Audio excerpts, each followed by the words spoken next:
पूर्वी सिंहभूम जिले के मुसावनी बेनासोल हाई स्कूल का अमेरिका से आए 25 सदस्यीय प्रतिनिधिमंडल ने दौरा किया।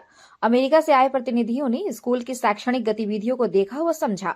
उन्होंने स्कूल के बच्चों से भी बातचीत की। उनमें से एक ने बताया कि वे भारत के विभिन्न जगहों पर जाकर शैक्षणिक स्थिति व शैक्षणिक पद्धति को देख रहे हैं, ताकि स्कूल में बच्चों की शैक्षणिक स्थिति में गुणात्मक बदलाव लाया जा सके।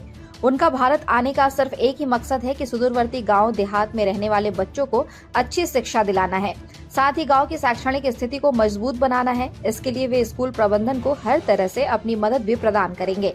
वहीं दूसरी ओर बेनासोल गांव के लोगों ने खुशी व्यक्त किया है कि लोग उनके गांव की शैक्षणिक स्थिति को दुरुस्त करने के लिए सोच रहे हैं।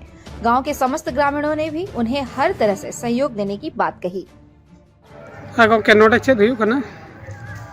जोतोखन मांग जोहार नोडे दो तेहेन अमेरिका इंडियन फाउंडेशन पाटा से खन आबोरेन होड़ जहां अमेरिका रे चलाव कते को बसाव कना उनको गे थ्रू तेगे नोआ जहां प्रोग्राम को चलाया गिद्रा को माने खेल खेलते पढ़ाव चेद रेना आको विदेश रे हांडे अमेरिका रे जहां लेका को पढ़ाव कोआ ओना आधार कते गे नोडे मिटंग आले बेनासोल उत्क्रमिक उच्च विद्यालय रे सेंटर खुलाव कना एलआरसी ᱧᱩᱛᱩᱢ ते ओंडे के गिद्रा खेल खेल तेको पढ़ाव को चेद आको कना आ ओना विजिट लेका तेगे तेहेन अमेरिका खन 25 जन माने 25 डेलीगेट नोडे बेनासोल स्कूल ते तेहेन ओना रना विजिट लेका तेको हेज कना उनको को नेल दिया नोडे ना सेंटर चेद लेका चला कना चेद लेका आरो सुविधा असुविधा ओना को व्यवस्थाया।